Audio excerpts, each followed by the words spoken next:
পলাশীর যুদ্ধ সংগঠিত হয় 1757 সালে।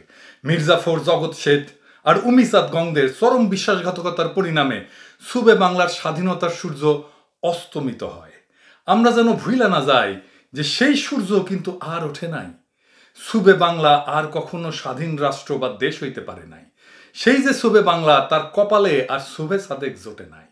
সেই মর্মান্তিক ঘটনার 2 শতাব্দী কাটা যাওয়ার পরে 1971 সালে সুবে বাংলার একটা ছোট্ট অংশে স্বাধীন বাংলাদেশ নামে একটা নতুন রাষ্ট্রের অভ্যুদয় ঘটে। আজ সেই অংশটার স্বাধীনতা বিপন্ন। সুবে বাংলার ভবিষ্যৎ বাংলাদেশের ভাগ্যও ঘটতে যাচ্ছে।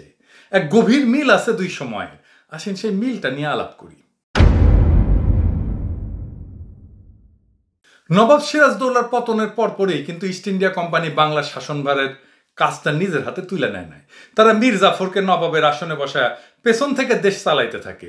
বছর 3 পর মীর জাফরকে পদচ্যুত কইরা তার জামাতা মীর কাসিমকে কোম্পানি নবাবের পদে আসীন করে। মীর কাসিমও 3 বছরের বেশি থেকে নাই। কোম্পানির কৃপায় মীর জাফর আবার মসনদে বসে।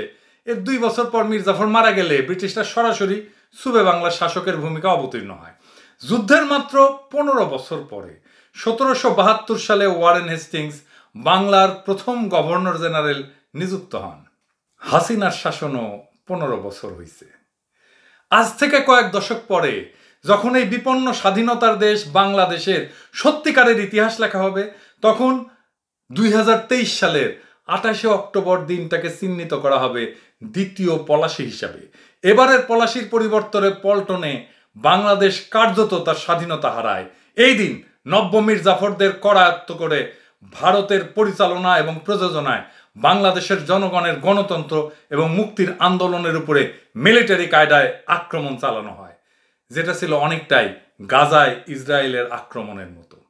এই দ্বিতীয় পলাশীর উদ্দেশ্য ছিল একটাই, তা হইল বাংলাদেশের দেশপ্রেমিক শক্তিকে ধ্বংস কইরা দেওয়া এবং একটা পদলেহী দালাল গোষ্ঠীকে আনুষ্ঠানিকভাবে ক্ষমতায় রাখা। যদিও প্রকৃত ক্ষমতা ভারতের হাতে কঠোরভাবে ন্যস্ত থাকবে। ভারতের এই ভয়ঙ্কর ষড়যন্ত্রের পরবর্তী পদক্ষেপ ছিল একটা নির্বাচন নামের প্রহসন সংগঠিত কইরা নব্য মীর জাফর দিল্লির কেনাবান্দি হাসিনাকে বিজয়ী ঘোষণা করে তারে পরবর্তী একটা মেয়াদের জন্য বাংলাদেশের প্রধানমন্ত্রী পদে বহাল রাখা। এই ফ্যাসিস্ট হাসিনাকে ভারত 2008, 2014, 2018 সালেও চক্রান্তের মাধ্যমে ক্ষমতায় রাখছিল। কিন্তু এইবারের চিত্রটা ভিন্ন। এর আগের মেয়াদগুলোতে হাসিনা দেশ শাসনের উল্লেখযোগ্য ক্ষমতা নিজের হাতে রাখতে পারছিল। এইবার সে সেটা পারে নাই। সে কার্যত ক্ষমতাতেই নাই। ক্ষমতায় আছে সরাসরি ভারত। কিভাবে? পলাশীর 15 বছর পর ব্রিটিশরা যেমন বাংলার শাসনভার গ্রহণ করে, তেমন 2008 সালের ভারতীয় চক্রান্তমূলক নির্বাচনে আওয়ামী লীগ বিজয়ী হওয়ার 15 বছর পর আমরা দেখলাম ভারত কার্যত আমাদের মাতৃভূমির শাসনভার নিয়ে নিছে। 7ই জানুয়ারি নির্বাচনী প্রহসনের পর কোনো রাগ ঢাক না রেখা ঢাকায় নিযুক্ত ভারতের হাই কমিশনার বাংলাদেশের প্রকৃত শাসক তথা ভারতের ভাইসরয় হিসাবে আবির্ভূত হয়েছে। ঢাকা বিশ্ববিদ্যালয়ের অনুষ্ঠানে ভারতের জাতীয় সঙ্গীত জন গণ মন গাইয়া তার অভিষেক হয়েছে।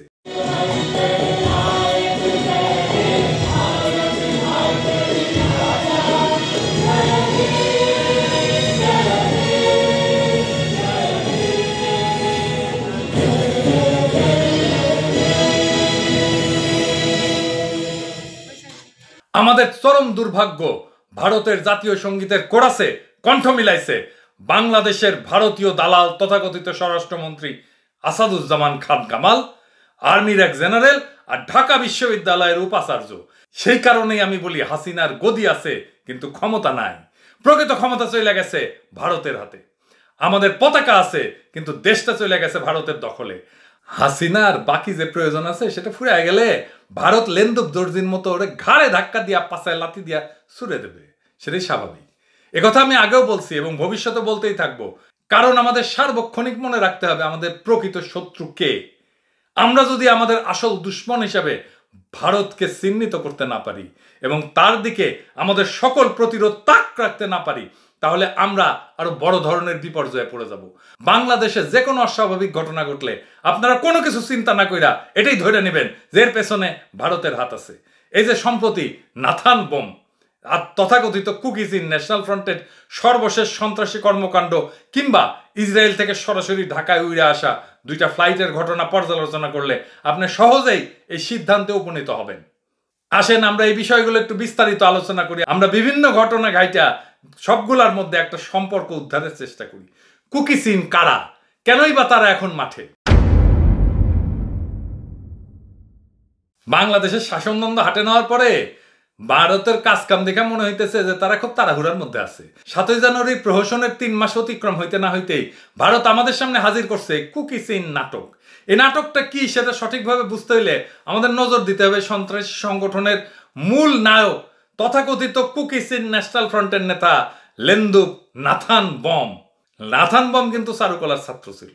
আমি কেন তার লেন্দুক নাথান বম বলতেছি সেটা আলোচনা থেকে আপনারা বুঝবেন। নাথান বম বাংলাদেশের শরীর থেকে একটা অংশ কাইটে নিয়ে স্বাধীন দেশ প্রতিষ্ঠার ডাক দিছে। এই রাষ্ট্রটা আমি বলি বম রাজ্য। মোদি ওইদিকে করতেছে রাম রাজ্য আর নাথান বম করতেছে বম রাজ্য। সে কোথায় প্রতিষ্ঠা করতে চাইতেছে সেটা দেখলে সবকিছু আমাদের কাছে ব্যাপক ফকফকা হয়ে যাবে। সে কিংবা তার প্রতিষ্ঠান কুকি চীন ন্যাশনাল ফ্রন্ট বা কেএনএফ এই বম রাজ্য পদ্মার চরে, সুন্দরবনের জঙ্গলে অথবা শেখ মুজিবের মাজারের পাশে গোপালগঞ্জে বানাইতে চায় না। সে বাংলাদেশ থেকে আলাদা করে ফেলতে চায় এমন একটা অঞ্চল যেটা বাংলাদেশের সাথে ভারতের মিজোরাম এবং মায়ানমারের সীমান্তের সংলগ্ন। ম্যাপ দেখান এডিটর সাহেব, অ্যানিমেট করে দেখান। বাংলাদেশের মূল ম্যাপের সাথে এই অংশটা দেখাইবেন, আর এই ম্যাপে মায়ানমার কোথায় এটা দেখাইবেন। এখন এই বম রাজ্য প্রতিষ্ঠিত হইল ধরেন, তাহলে কি হবে? আমি গত ভিডিওতে বলছিলাম যে উল্লেখযোগ্য পরিবর্তন ঘটতেছে আমাদের মানচিত্রে, তা হচ্ছে মায়ানমারের বিদ্রোহীরা জিতে যাওয়ায় আমাদের বর্ডারে চলে আসছে চীন। আর চীন আমাদের বর্ডারে চলে আসা একটা অত্যন্ত ইতিবাচক ঘটনা আমাদের স্বাধীনতার সার্বভৌমত্বের জন্য। তাই যা ঘটবে আগামী দিনে তা ঘটবে এই এলাকাকে ঘিরে। ভারত চাইবে না চীনের সাথে আমাদের কোনো সীমান্ত থাকুক। তাইলে নাথান বমের বোমা ল্যান্ড বা বোম রাজ্য হইলে কি হবে? প্রথমত, বাংলাদেশের সাথে মায়ানমারের তথা আরাকান রাজ্যের সীমান্ত আছে সেটা আর থাকবে না। বম রাজ্য সম্পূর্ণভাবে ভারতের অনুগ্রহ এবং ইচ্ছায় চলবে। কারণটা একটু পরে বলতেছি। সুতরাং এই রাষ্ট্র প্রতিষ্ঠিত হইলে প্রকৃতপক্ষে ভারত ছাড়া বাংলাদেশের আর কারোর সাথে বর্ডার থাকবে না। অর্থাৎ সমুদ্র বাদ দিলে বাকি সব দিক দিয়া ভারত আমাদেরকে ঘিরে ধরবে। দ্বিতীয়ত, আমি আগেও বলছি যে চীন তার বিশাল বিআরআই প্রকল্প বাংলাদেশের মায়ানমার সীমান্তের কাছাকাছি অঞ্চল দিয়ে নিয়ে গেছে। ফলে এই অঞ্চলে প্রকৃতপক্ষে চীন তার সীমান্তকে বিস্তৃত করছে।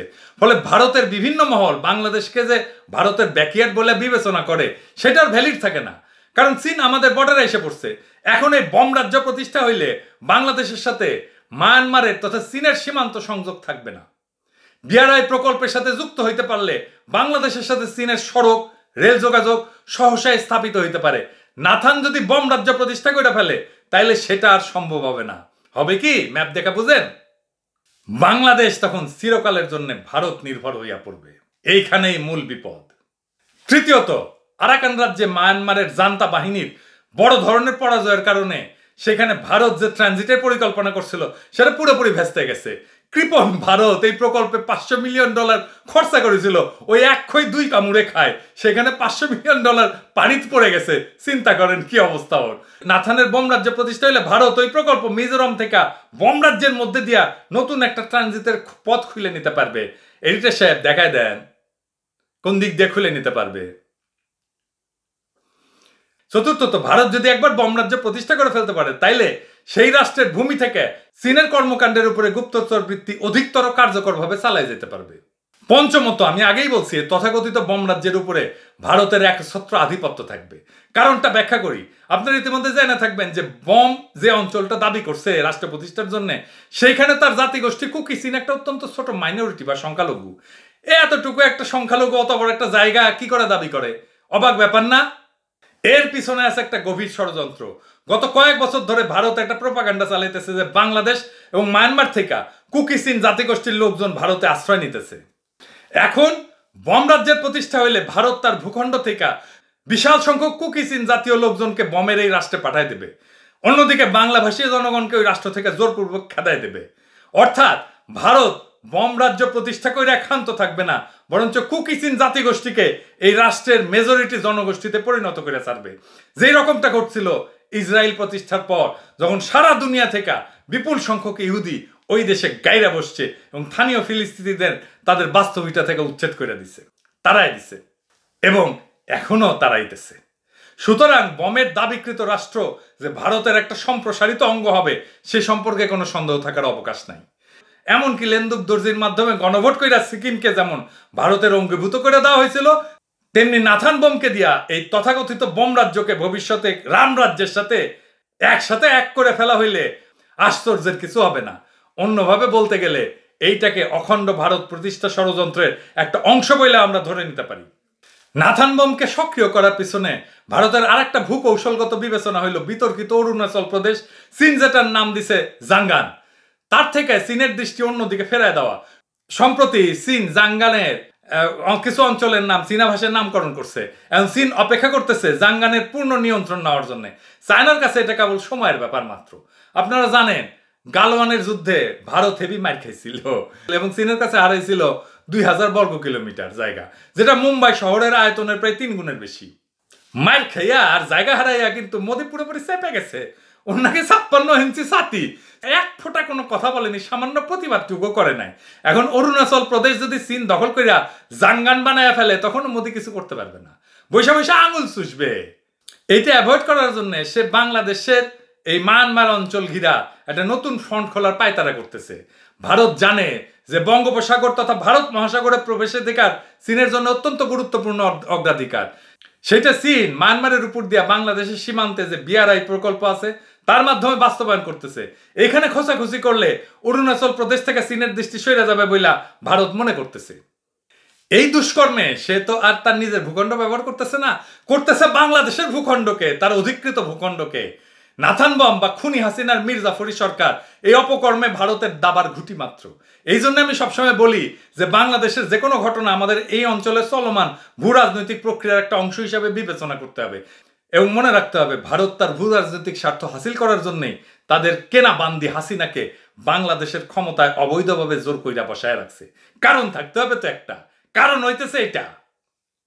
এখন দেখা যাক বাংলাদেশকে বিচ্ছিন্ন করার হিরো ষড়যন্ত্রে লিপ্ত নাথান বমকে কি ট্রিটমেন্ট দেওয়া হইতেছে। নাথান বমের সাম্প্রতিক অপারেশনের পরে আমরা জানতে পারলাম যে তার স্ত্রী বাংলাদেশের সরকারি চাকরিতে নিযুক্ত। ঘটনার পর তাকে অন্যত্র বদলি করে দেওয়া হয়েছে। কেউ যদি অপরাধমূলক কাজ করে থাকে তাহলে তার স্ত্রীকে অভিযুক্ত করা ঠিক না এবং তাকে হেনস্থ করাও ঠিক না বা শাস্তি দেওয়া ঠিক না, এটা আমরা মানি। কিন্তু আমাকে বুঝায় বলেন যে কয়েক মাস আগে একজন দাড়ি টুপিওয়ালার লোককে পার্বত্য চট্টগ্রাম এলাকা থেকে যখন জঙ্গি হিসেবে আটক করা হয় তখন তার স্ত্রীকে কেন সেই সঙ্গে আটক কইরা জেলে নেওয়া হয়েছিল? তার বেলায় তার স্ত্রী তো কোনো রকম ছাড় পায় নাই। নাথান বমের স্ত্রী কেন ছাড় পাইল হাসিনার কাছে? কোন শক্তির বলে সেই প্রোটেকশন পাইতেছে? আমরা আরো জানি যে আসামের এক সময়কার বিচ্ছিন্নতাবাদী নেতা অনুপ চেটিয়াকে হাসিনা ভারতের হাতে তুলে দিছিল। নাথান বম তো তার সাঙ্গপাঙ্গরা নিয়ে ট্রেনিং নেয় ভারতে, ওইখানে লুকায় থাকে। তাহলে ভারত কেন বম আর তার গ্যাংকে বাংলাদেশের হাতে তুলে দিতেছে না? আমরা যেমন অনুপ চেটিয়াকে ভারতের কাছে প্রত্যাবর্তন করে ভারতের আঞ্চলিক অখণ্ডতা অক্ষুণ্ণ রাখার কাজে সাহায্য করছি, ভারতও কি তেমনি উচিত না আমাদেরকে অনুরূপভাবে সাহায্য করা এবং নাথান বম এবং তার পুরা সন্ত্রাসী দলকে বাংলাদেশের হাতে তুলে দেওয়া? ভারত সেটা করে না কেন? ভারত সারাক্ষণ কেউ কেউ করে যে বাংলাদেশ থেকে নাকি বিচ্ছিন্নতাবাদীরা যে ভারতের মধ্যে 7 সিস্টারে ঝামেলা করে। আর তোর ওইখানে থাইকা যে এখানে এসে ঝামেলা করে যাচ্ছে, তুই চুপ করে আছিস কেন? তুই কেন ফেরত পাঠাই দিস না এগুলো রে? সে তো করবে না ভারত, কারণ সে তো বাংলাদেশের জমিনে নাথান বমরে দিয়ে আগুন লাগাই দেওয়ার চেষ্টা করতেছে নিজের স্বার্থে। এই আগুন সে তো আর নিভানোর জন্য লাগাইতেছে না। যতক্ষণ পর্যন্ত তার হীন উদ্দেশ্য সফল হইতেছে না ততদিন ভারত এই আগুনের খেলা খেলতেই থাকবে। সেই সাথে এই চিন্তাটাও করেন যে আমরা ভারতীয় পণ্য বয়কটের ডাক দেওয়ার পর স্বয়ং ফ্যাসিস্ট কাঁঠাল রানী হাসিনা মাঠে নেইমা কি পরিমাণে খিস্তি খৌর করলো বয়কটের বিরুদ্ধে, অথচ নাথান বম বাংলাদেশের একটা অংশ কাইটে নেওয়ার চক্রান্ত করতেছে। সে যখন তার সন্ত্রাসী অপারেশন চালাইলো এবং আমাদেরকে জানান দিল সে বাংলাদেশকে টুকরা করার ষড়যন্ত্র থেকে সে এক পাও পিছায়া যাবে না, তারপরে কাঁঠাল রানী একটা বক্তব্য রাখলো, একটা কিছু বলছে, বয়কট নিয়ে তার চান্দি গরম হয়ে যায়, কিন্তু বাংলাদেশের একটা অংশ কাইটে নিল সেটাতে তার চান্দি গরম হয় না। আসলে বয়কটে ভারতের ক্ষতি আর বমের কাজে ভারতের লাভ। তাই ভারতের বান্দি হাসিনা বয়কটের বিরুদ্ধে বলে আর বমের সন্ত্রাসী কার্যকলাপের ব্যাপারে পুরোপুরি চাইপা যায়। হ্যাঁ আর্মির ভাইরা বুঝেছেন তো? হ্যাঁ কিসের মধ্যে পড়িছেন বুঝেছেন? আগে কইছিলাম শোনেন নাই? হ্যাঁ এইখান থেকে আপনারা বুঝতে পারবেন যে মোদির কেনা এই বান্দি মাতারির হাতে কোনো ক্ষমতা নাই। এই পুরা খেলাটাই খেলতেছে ভারতের গোয়েন্দা সংস্থা র। আপনাদের মনে রাখতে হবে কিছুদিন কাল আগে আরাকান আর্মির হাতে মায়ানমারের সরকারি বাহিনীর ব্যাপক পরাজয়ের পরপরই হঠাৎ ভারতের জাতীয় নিরাপত্তা উপদেষ্টা অজিত দোভাল আসছিল না উড়া ঢাকায়।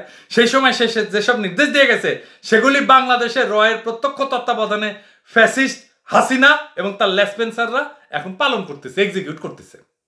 নাথান বমের কথাই বলেন আর সাম্প্রতিক ইসরায়েল থেকে ঢাকায় যে সরাসরি 2টা প্লেন আসলো সেটার কথাই বলেন, এসবের পিছনে নিশ্চিতভাবে আছে ভারতের কলকাঠি।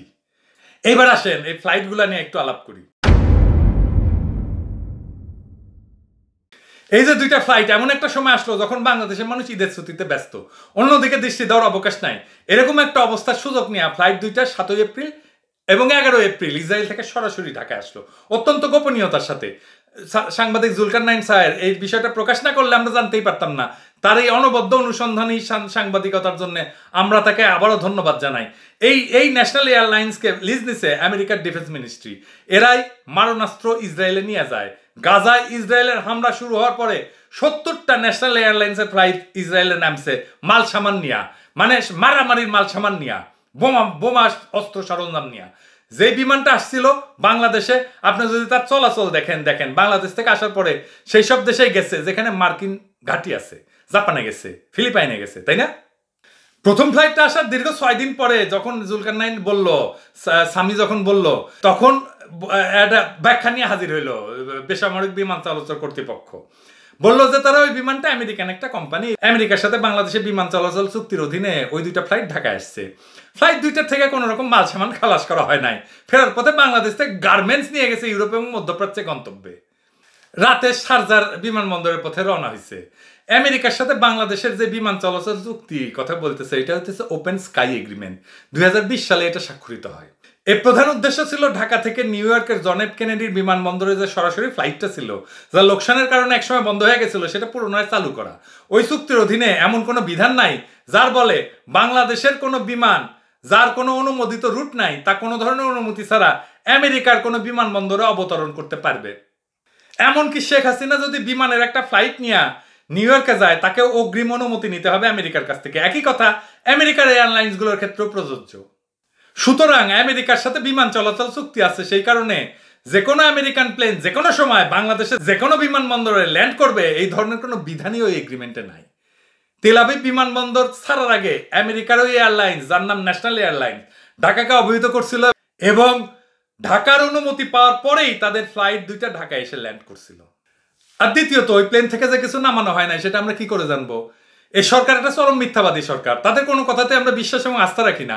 ফ্লাইট 2টা থেকে অবশ্যই মাল নামানো হয়েছে এবং খুবই গুরুত্বপূর্ণ বিষয় দেখেন 10 এপ্রিল ওই সময় যেই সময় ফ্লাইটগুলো আসছে এক্সপ্লোসিভ ডিটেকশন স্ক্যানার যেটা কাজ করেনি বাংলাদেশে কাজ করতেছিল না। দেখেন আর কেনই বা ওই ফ্লাইট আসার আগে নিরাপত্তা চাদরে ঢাকা দেওয়া হইল ঢাকার এয়ারপোর্ট? জানা রাখা ভালো যে 2023 সালে এই কোম্পানিরই একটা প্লেন আফগানিস্তানে সামরিক মাল সামান পৌঁছা দেওয়ার পরে ফিরতি ফ্লাইটে ওড়ার মুহূর্তে দুর্ঘটনায় পতিত হয় এবং সকল ক্রু নিহত হয়। অর্থাৎ সামরিক সরঞ্জাম বহন করার কাজে এই এয়ারলাইন্সের প্লেন ব্যবহারের নজির আছে। এই প্লেন থেকে কি মাল নামানো হয়েছে সেটা নিয়ে পরে বলবো। তৃতীয়ত ওই প্লেনে ঢাকা থেকে যে গার্মেন্টস উঠছে এদের প্রমাণ কি? স্বচ্ছতার খাতিরে সরকারের উচিত ছিল গার্মেন্টস উঠে থাকলে সেটা একটা ম্যানিফেস্ট প্রকাশ করা, তা না কইরা মানে যেই মাল ওঠে প্লেনে সেটা একটা ম্যানিফেস্ট থাকে, যাই করি না আমরা যাই উঠাই সেটা ম্যানিফেস্ট থাকে, লেখাপুরি থাকে, সেটা প্রকাশ করতে পারতো। তা না কইরা সরকার ঢালাওভাবে দাবি করছে এখনো তো আমাদের কথা শুনে সে জাল কিছু একটা পয়দা করে মানুষকে দেখাইতে পারে, ওটা তো বিশ্বাস নাই হাসিনারে। চতুর্থত সরকার বলতেছে ইউরোপ ও মধ্যপ্রাচ্যের জন্য গার্মেন্টস নিয়ে সংযুক্ত আরব আমিরাতের শারজা বিমানবন্দরের উদ্দেশ্যে রওনা হয়ে গেছে। সরকার বলে নাই যে ইউরোপ মধ্যপ্রাচ্যের কোন দেশে এই ফ্লাইট 2টার ফাইনাল ডেস্টিনেশন ছিল। আমরা তো জানি যে শারজা একটা রিফুয়েলিং পয়েন্ট যেখানে প্লেনের তেল ভরার ভালো সুবিধা আছে। আমরা এটাও জানি যে শারজা থেকে সরাসরি তেল আবিব এয়ারপোর্টে ফ্লাইট আছে। তাহলে এটা হইতেই পারে যে ঢাকা থেকে ন্যাশনাল এয়ারলাইন্সের ফ্লাইট শারজায় যা তেল নিয়ে তেল আবিবে ফিরে গেছে, তাই না? তাহলে ফ্লাইট 2টা কি মাল নিয়ে গেছে তেল আবিবে? সে প্রশ্ন উঠতেই পারে। সরকার বলছে গার্মেন্টস নিয়ে গেছে, আমরা কি করে এই কথা বিশ্বাস করব? যে বিমান সামরিক সরঞ্জাম পরিবহন করে সেই গার্মেন্টসের মালামাল নিয়ে যাওয়ার জন্য খ্যাপ মারবে বাংলাদেশে এসা, এটা বিশ্বাস করতে হবে? মানে জায়েদ খান এটা ফ্রি আছে, সে ডিগবাজি না দিয়ে ফিলোসফি নিয়ে আলাপ করবে? তারা যে ঢাকা থেকে অন্য কোনো দেশের স্পর্শকাতর মাল নিয়ে ফিরে যায়নি সেটা আমরা কি করে জানবো? বিশেষ করে ভারত যখন ওই দেশটিকে সামরিক সরঞ্জাম দেওয়ার সাহায্য করতেছে। আবার ধরেন আমেরিকান কোম্পানি প্লেন যদি তেল আবিব থেকে ঢাকায় ল্যান্ড করতে পারে, তাহলে ইন্ডিয়ান এয়ারলাইন্সের প্যাসেঞ্জার প্লেন ইসরায়েল থেকে ঢাকায় ল্যান্ড করতে পারবে, ঠিক কিনা? প্লেন দুইটা বাংলাদেশে কি মাল খালাস করছে সেটা সংক্ষেপে আলাপ করা যাক। আমরা জানতে পারছি যে এই ফ্লাইটে বিভিন্ন রকম সার্ভেইলেন্স ইকুইপমেন্ট আসছে যা আরাকান আর্মির বিরুদ্ধে ব্যবহারের জন্য আমেরিকা পাঠিয়েছে। এইখানে ইন্ডিয়ান চিটাগাং এর জিওসি, র্যাব এবং এই কুকিজ ন্যাশনাল ফ্রন্ট এই পুরো প্রকল্পের সাথে যুক্ত। এই যে বাংলাদেশ পতনোন্মুখ বার্মার সামরিক জান্তাকে সাহায্য করতেছে, এটাকে আরাকান আর্মি জানবে না? যারা আসলে ক্ষমতা নিবে বার্মার অবশ্যই জানবে। তারা এটা জানে নাকি বাংলাদেশের উপরে খুশি হবে, চরম বিলা হবে। আরাকান আর্মি তো পরে সরকার গঠন করবে বার্মায়, এদের সাথে যেন বাংলাদেশের ভালো সম্পর্ক না থাকে, এটাই ইন্ডিয়ার প্ল্যান। ইন্ডিয়ান আর্মির সাথে আরাকান আর্মির সম্পর্ক বিলা। ইন্ডিয়ান সরকার আন্দামানে আরাকান আর্মি যখন গঠিত হইতেছিল ইন্ডিয়াকে সাপোর্ট করেছিল, কিন্তু প্রথমে ওই সময় মায়ানমারের সামরিক জান্তার অনুরোধে ওদের ধ্বংস করে দেয় ইন্ডিয়া, বিশ্বাসঘাতকতা কইরা। কেমন জাউরা দেখেন, সালে ভুল করেছিল, ভাবে নাই যে ওরা একসময় জান্তাকেই পরাজিত করে দেবে। আরাকান আর্মি কি ইন্ডিয়ার ওই বিশ্বাসঘাতকতার কথা জিন্দেগিতে ভুলবে? কোনোদিন ভুলবে না। আরাকান আর্মি যে বিপুল গতিতে আগাইতেছে আর তাদের সাথে চীনের যে সম্পর্ক, তাতে ইন্ডিয়া কঠিন ডরাইছে। আরাকান আর্মির সাথে ভালো সম্পর্ক মানে ইন্ডিয়া মনে করে এটা চায়নারে সাহায্য করবে, তাই ইন্ডিয়া যতভাবে সম্ভব আরাকান আর্মির সাথে বাংলাদেশের সম্পর্ককে বিলা কইরা দেবেই। এটাই তার স্ট্র্যাটেজি, এটাই তার ভূ রাজনীতি বাংলাদেশকে নিয়ে, এটাই তার ভূ রাজনীতি মায়ানমারকে নিয়ে। এটা সবসময় মাথায় রাখবেন। আরো একটা কারণ আছে যে বাংলাদেশের সাথে যদি আরাকান আর্মির সম্পর্ক খারাপ করে দেওয়া যায়, তাহলে আরাকান আর্মি কুকি চীনের বিরুদ্ধে কোনোভাবেই বাংলাদেশকে সাহায্য করবে না। বুঝছেন তো এক ঢিলে কত পাখি মারতেছে ইন্ডিয়া। আরাকান আর্মি আর চীনরে দেখাইতে চায় যে বাংলাদেশ স্ট্র্যাটেজিক মিলিটারি ইকুইপমেন্ট দিচ্ছে মায়ানমারের জান্তা সরকারকে তোমাদের বিরুদ্ধে ব্যবহার করার জন্য। বুঝছেন তো কি ভিলেজ পলিটিক্স করিচ্ছে এখানে? সুতরাং বুঝতেই পারতেছেন ভারত বাংলাদেশকে নিয়ে কি ভয়ঙ্কর খেলা খেলতেছে। তবে হিসাব নিকাশে সে একটা ভুল করেছে। কি ভুল? ভারত বাংলাদেশের জনগণের ভূমিকা একেবারে অবজ্ঞা কইরা তার গেম সাজাইছে। আমাদের দেশের জনগণ যে একটা লড়াকু জনগোষ্ঠী যারা 200 বছর ধইরা সাম্রাজ্যবাদ বিরোধী সংগ্রাম করছে এবং পৃথিবীতে একমাত্র জাতি যারা 25 বছরের কম সময় 2টা স্বাধীন রাষ্ট্রের জন্ম দিছে, 30 বছরে 2টা গণ অভ্যুত্থান করছে, 1993 2টা মিলিটারি রেজিমকে খেদাইছে। এই বাস্তবতা ভারত সরকার আমলেই নেয় নাই। তারা ভাবছে 28 অক্টোবর বিরোধী দলকে ভয়াবহ আক্রমণের শিকার বানায় তারা বাংলাদেশ থেকে সকল বিরোধী মতকে কবর দিয়া ফেলছে। আমাদের ভারতীয় পণ্য বর্জনের আন্দোলন ভারতের হিসাব নিকাশের এই ভুল প্রকটভাবে উন্মোচিত করছে। এটা ছিল একটা জেনুইন ব্ল্যাক সোয়ান ইভেন্ট। আমি আলাপ করছিলাম ব্ল্যাক সোয়ান ইভেন্ট কি, অর্থাৎ এমন একটা ঘটনা যা পূর্ব থেকে কল্পনা করা যায় না। আর আন্দোলন সমগ্র বাংলাদেশ এবং সারা বিশ্বে বাংলাদেশ কমিউনিটিতে দাবানলের মতো ছড়ায় পড়ছে। আগামী 22 এপ্রিল লন্ডনে ভারতীয় দূতাবাসের সামনে বিক্ষোভ হইতেছে। চিন্তা করেন আমাদের আন্দোলন কোথায় পৌঁছে গেছে। সারা দুনিয়াতে এটা হবে, ভারতীয় দূতাবাসের সামনে আমাদের বিক্ষোভ হবে। কোনো রাজনৈতিক দল আনুষ্ঠানিকভাবে আন্দোলনে যুক্ত হয় নাই, তাই এই অবস্থা। ফলে ভারতকে তার অত্যন্ত স্পর্শকাতর একটা জায়গাতে আমরা কোনো নোটিশ না দিয়ে ব্যাপকভাবে আঘাত করতে সক্ষম হয়েছি। এমন একটা আঘাত যে অত্যন্ত অল্প সময়ের মধ্যে ভারত বিচলিত এবং শঙ্কিত হয়ে পড়ছে। বাংলাদেশে তার পুতুল সরকারও টালমাটাল হইয়া ভাইবা পাইতেছে না কি দিয়া কি করবে। ভারতের দখলদারির বিরুদ্ধে আমাদের এই সংগ্রামকে আমরা তীব্রতর করব এবং যথাসময়ে আমরা আরো উচ্চতর পর্যায়ে নিয়ে যাব। আমরা বাংলাদেশের 18 কোটি জনগণ যে বজ্রমুষ্টি আকাশে তুলছি, চূড়ান্ত বিজয় অর্জন না হওয়া পর্যন্ত সেই বজ্রমুষ্টি আমরা নামাবো না। আমি বারে বারে বলি, বাংলাদেশের স্বাধীনতা, সার্বভৌমত্ব, আঞ্চলিক অখণ্ডতা এবং জাতীয় মর্যাদা রক্ষায় বাংলাদেশের 18 কোটি মানুষই যথেষ্ট। আমরা আমাদের নিজস্ব শক্তিতেই ভারতকে বাংলাদেশ থেকে বিতাড়িত করব। একই সাথে আমাদের এই ন্যায্য সংগ্রামে আমাদের জাতীয় স্বার্থকে আগায় নেওয়ার জন্য যদি কোনো প্রকৃত বন্ধু শক্তি আমাদেরকে সাহায্য করতে আগে আসে, তাহলে আমরা তাকে নিশ্চয়ই স্বাগত জানাবো। আমরা শত্রুকে আঘাত আর দালালদের নিশ্চিন্ত করিয়া যদি আগাইতে পারি, তাহলে বিজয়ের শুভে সাদেকের আর বেশি দেরি নাই। বিজয় আমাদের অনিবার্য। আমরা বীরের জাতি, আমরা চিরকাল মাথা উঁচু করে বাঁচছি, এখনো মাথা উঁচু করে বাঁচবো। সবসময় উচ্চারণ করবেন নজরুলের সেই কবিতা, বলবীর চির উন্নত মমশির, শির নেহারি আমারই নত শির ওই শিখর হিমাদ্রির। এর মানে জানেন? নেহারি মানে দেখা। আমাদের শির বা মস্তক এতই উন্নত, এতই উঁচুতে, এতই খাড়া যে সেই উঁচু শির দেখা হিমাদ্রি মানে হিমালয়ের চূড়া পর্যন্ত শ্রদ্ধায় অবনত হয়। মাথা উঁচা রাখবেন দেশবাসী। আমরা আমাদের জন্মভূমিকে, আমাদের রাষ্ট্রকে রক্ষা করব। আমাদের ধমনীতে শহীদের রক্ত প্রবাহিত হয়, এই রক্ত কখনো পরাভব মানে না।